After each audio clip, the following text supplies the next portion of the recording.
Why did I watch it? Why? Oh, hey guys! I'm the Blockbuster Chick, and guess what I've seen today?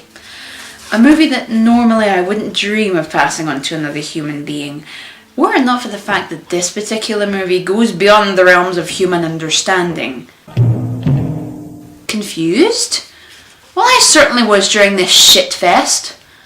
Now, I bet you're saying that's a little extreme. I mean, come on, chick, it's only a movie. I'll just say now. I'll be saying this to you after you've seen this piece of crap. Now, I love my movies, but as I'm sure everybody will agree with me, it's the bad ones that really get under our skin and make us become very opinionated individuals. I've seen many of these in my life. Savior of the universe. Don't even get me started on you! No, the movie I don't see fit for human eyes is the biggest disaster movie of the past year. Emphasis on the word disaster. 2012! Now this is the only disaster movie I've ever seen where I was actually in fits of hysterics all the way through it. Not something you usually expect in this type of movie. I mean, everything from the cliches they regurgitate over and over to the dull and sometimes lifeless acting from some pretty big names in this movie, which is quite scary. With the budget of the movie being $200 million, it feels as though they've spent all of it on the special effects to compensate for the weak and sometimes boring script by packing in as many crashes and explosions in as possible. I'll get into this in detail later. So, let's dive into the bundle of joy that is 2012. So we start off at our first location. The sun! Okay, fine, but straight away from the cinematography and the dramatic music used here, we realise this is the main theme of the story. Okay? Then without any warning, it immediately cuts off to a scene in India. Okay, I think we managed to get the theme just in time here. We then meet the first of the many characters who will not give a damn about later on, who goes by the name of Adrian Helmsley. Yeah, I've been waiting a long time to use this. He's played by Chiwetel Ejiofor, who some of you may recognise from the movie Kinky Boots. Yeah, so how's he gonna fare up in this movie when I find him more convincing as a woman?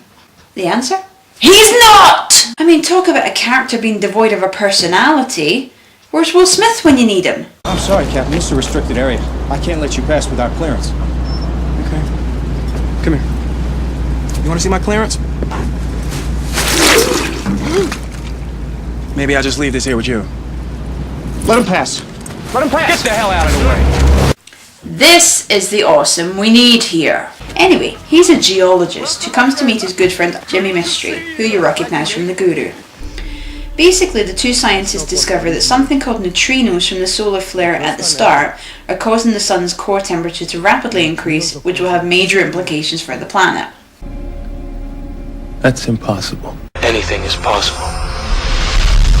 If Neo says it is, believe it, asswipe. So, Adrian... I get one more. Runs off to warn the White House of the impending doom.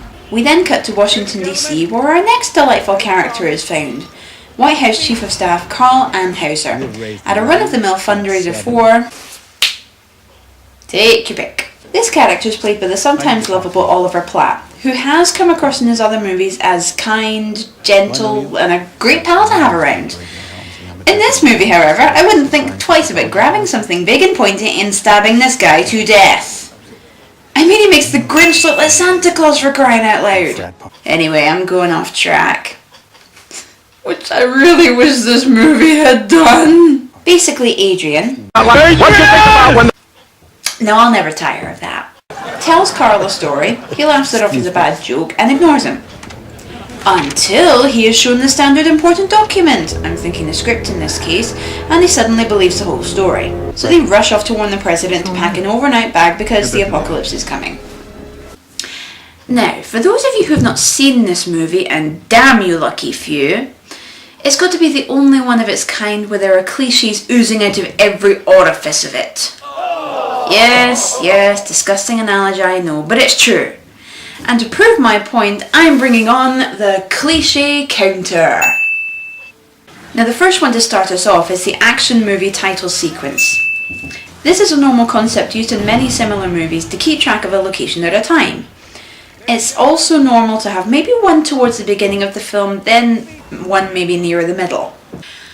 In 2012, however, Emmerich has decided we need to constantly be told this useless information. So we get different titles with the location and the date 6 times in the first 11 minutes. You did hear me correctly. 6.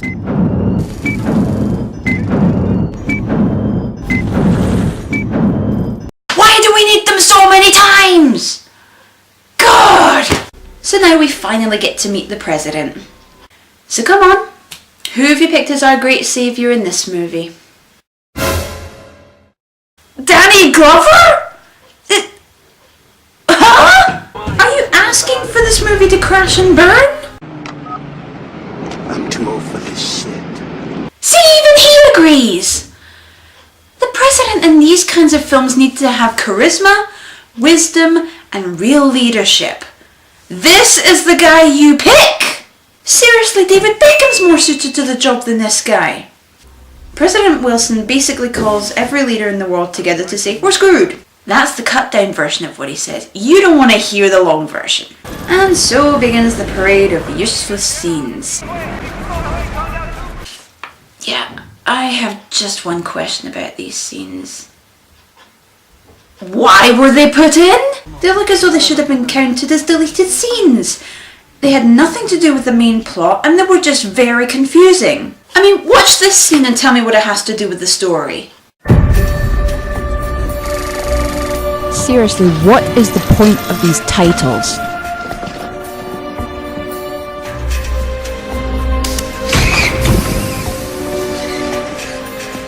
Je mise gros en faisant confiance à votre organisation.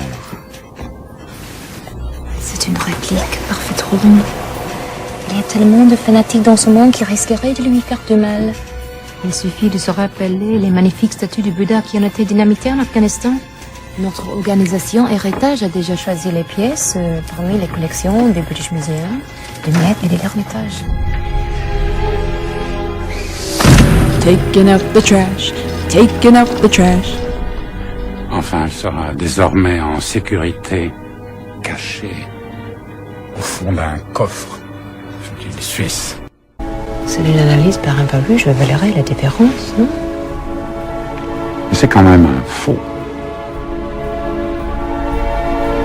Yes, because when the world is crashing around you, all the secret organisations decide to hide away rare works of art, replace them with fake ones, so that the next species of life can play detective in trying to find these paintings again in order to preserve the history of the human race. What was the point in us knowing this? If the world is ending, nobody will be around to find these paintings. I watched this scene back several times to try and find a hidden meaning, but was unsuccessful. You can't just throw in random scenes like this without explaining why they're here! It's peanut butter jelly time, peanut butter jelly time, peanut butter jelly time. Where you at? Where you at? Where you at? Where you at? Now there you go, there you go, there you go, there you go. Moving on swiftly, we eventually come to the main year itself, 2012.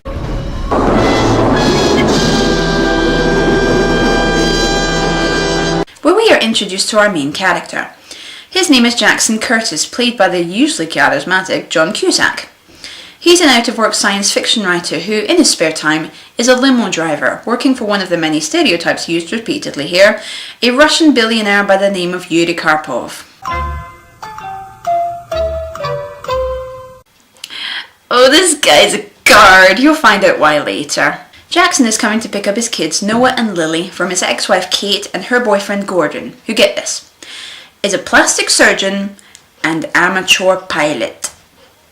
Oh, I wish I was kidding. Jackson is taking the kids camping for the weekend to Yellowstone National Park. No, not that one. Although that might have been a little more interesting to watch at this point. No, he's trying to bond more with his kids, as being the typical movie dad, he has not always been there for them. So taking them out to the woods always seems to be the trick to get them to love him. Okay, so, oh yeah, you tell me. Tell me what? The nonsensical subplot? Before she goes to sleep. Still? Yes, your 7-year-old daughter still wets her bed. Maybe that's something you should know. Love you. Love you, Mom. There are now several character plot points thrown at once at the audience to try and build tension, which in any other movie would work. In this movie it just adds to the hilarity more. I heard from Audrey you're a grandpa now. Would you mind keeping your nose out of my family? You're cramping my style, baby. There we are. So he married a Japanese girl. How is that the end of the world? Look out, everyone! It's foreshadowing! Oh! Not as much as I'd like. DC is a long way, but at least we talk. About what? Life. And how short it is. Oh my god, I knew we shouldn't have gotten on board the ship called the Titanic too!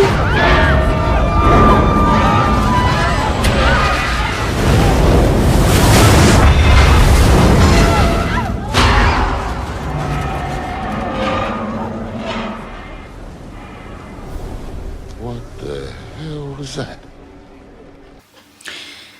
Yeah, if I was boarding a cruise ship that started shaking like that, I'd be going like this. Run away! Anyway, several scenes follow with tragedies coming together, which again don't have anything to do with the movie, and eventually Jackson and his kids arrive in the park and begin to do a little exploring.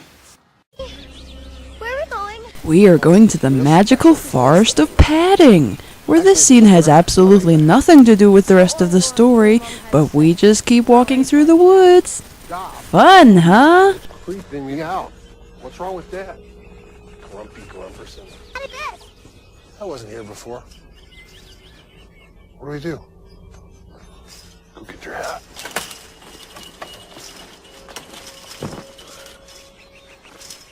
Don't you see the signs? Oh, what a great role model this clown is to his children. Here kids, if there's ever any fence in your way with warning signs, just climb on over. An escaped mental patient would be a better role model than this jackass. Soon they are joined on their hike by the US Army. By the way, I love their reactions to having this many army officers running towards them. So Jackson and the kids meet up with Adrian, who explains the whole situation to them. Briefly, before turning into a complete science fiction nut when he recognizes Jackson. Curtis. You're not by any chance the Jackson Curtis who wrote Farewell Atlantis, are you? Oh crap, I forgot my line. Wait, I wrote it on my hand! The very same. It's actually dedicated to my mom. Yeah, that's great. I read a couple of your short stories when I was in college. Yeah, you know your father is a very talented man. Listen up. It's amazing. I'm reading your book. I'm around day 300. The shuttle has just lost communication with Earth. You're one of the lucky few who bought it. I didn't buy it. No? My dad gave it to me. Let me ask you something. Do you honestly think your natural charisma and personality will save your career once this crappy film is released? I hope so. The critics said I was naive and unabashed optimist. But what do they know, right? Well, Pleasure. it was a great pleasure meeting you. Well, thank you. Major, could you escort these good people to the campgrounds, please? This is yours. Okay, yeah. Thank you. Yes, sir. Take care. Okay. Seriously, when the world is safe, react like this then. Then the geologists discover there is nothing they can do to control the increasing heat, and the end is coming a little quicker than they thought. Oops. Oh, my cheeky senses are tingling. I sense another pointless scene with no plot whatsoever coming up. Let's watch and see. Those helicopters were so cool. They were Wait, sorry. One question. What did the government guys say to you? Well, first of all, who the hell are you? Well, they don't like us going over their fences, and that the whole area back there is unstable. Unstable? They said unstable? Yeah, unstable. Oh, That's funny. okay. Well, thank you, Mr. Creepy Woodsman, for jumping into the scene for no apparent reason at all. We'll be moseying right along now. Thank you. Oh God, show me a clip with a point. So whilst the geology mafia is hard at work trying to fix this little boo-boo, no. Jackson is trying to be a good dad. Eventually, whilst listening to the radio, he realises that the crazy woodsman from before was actually Charlie Frost, played by Woody Harrelson. He's a local radio host who lives in the park and discusses the conspiracy theories behind the ancient Mayans' predictions and the deaths of politicians and scientists who've tried to leak these theories out to the public. And wouldn't you know it, their campsite is approximately 5 feet away from this guy's house. So Jackson goes to talk to him. The two start discussing what is going on, and Charlie tells him more. Through an animated movie he's produced. In ancient times, the Mayan people were the first civilization to discover that this planet had an expiration date. According to their calendar, in the year 2012, a cataclysmic event will unfold caused by an alignment of the planets in our solar system that only happens every 640,000 years. Oh, not again. Just imagine the Earth as an orange. Our sun will begin to emit such extreme amounts of radiation, Those little bastards are called neutrinos. that the core of the Earth will melt. That's the inside part of the orange, leaving the crust of our planet free to shift. In 1958, Professor Charles Hapgood named it Earth crust displacement. Albert Einstein did support it. People will get it all. The forces of Mother Nature will be so devastating, it will bring an end to this world on winter solstice 12/21/12. Okay, so now I know the plot of the movie. Does that mean it's over? Oh dear God, I wish it was. So, after a very uncomfortable minute and a half of Charlie explaining the theories to Jackson and about the ships they're building, he leaves. Understandably a little weirded out. Hey, guess what? They're selling seats. Put me down for 3. No, guys like you and me don't have a chance. You'd have to be Bill Gates or Rupert Murdoch or some Russian billionaire. Gee, what a coincidence. A douchebag here happens to know a Russian billionaire. This can't possibly come up later on, can it? So, it's 30 minutes in, folks, and you know what that means? It's time for the special effects cluster! Yes, you've guessed it. The Earth crust displacement starts creeping up into the plot, right in the middle of more shitty dialogue like from before. I mean, I don't know, honey. I just feel like there's something pulling us apart. Anyway, back to the White House where the arrangements are being made for ships for the survivors, or arks as they've been called in this. Really, Emmerich? You're going with a Noah's Ark theme here? Of course, because Independence Day went patriotic, the day after tomorrow was Mother Nature, and 2012 is biblical! Okay, so the Arks can hold around 400,000 people, and the selection process for survivors is to pay $1 billion to buy a ticket. Gotta love the survivors they'll be stuck with. Oh, remember the Russian billionaire I told you about before? Well, here he is, folks. Yuri Karpov. We also meet his Paris Hilton lookalike girlfriend, Tamara. Okay, they've even got the frickin' dog in here.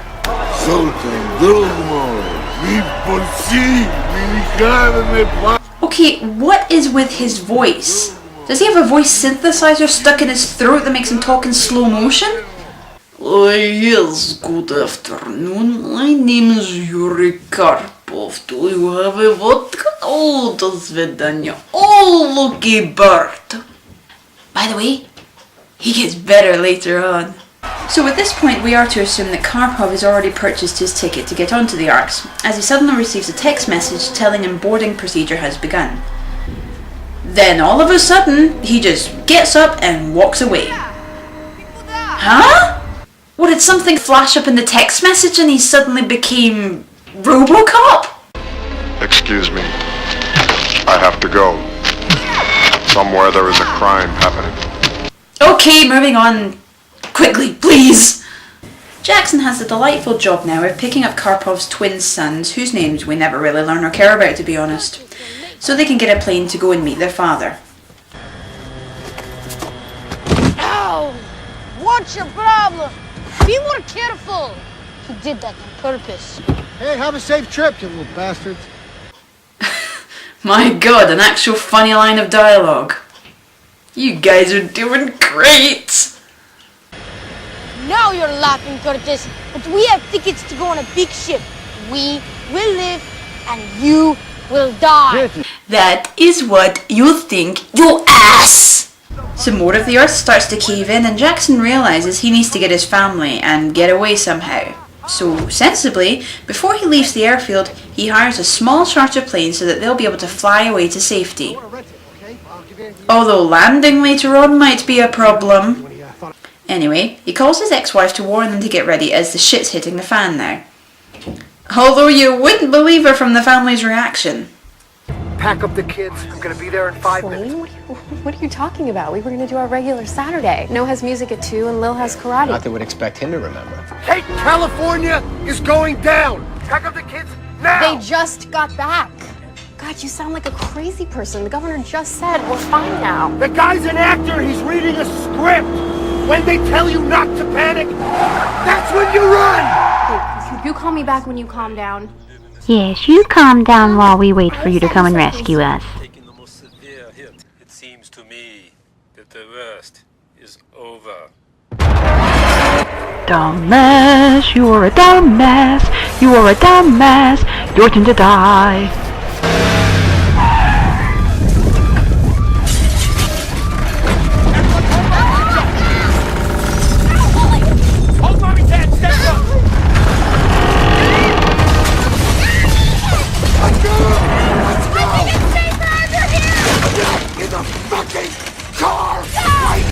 Finally, some sense! Granted, perhaps the only sensible line of dialogue used from this point on, but even so. So Jackson gets his family, and Gordon, out of the car and speed away to the airport.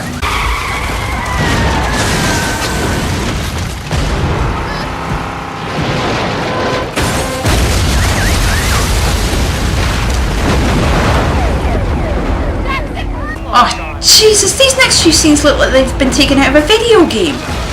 So let's see what that would look like.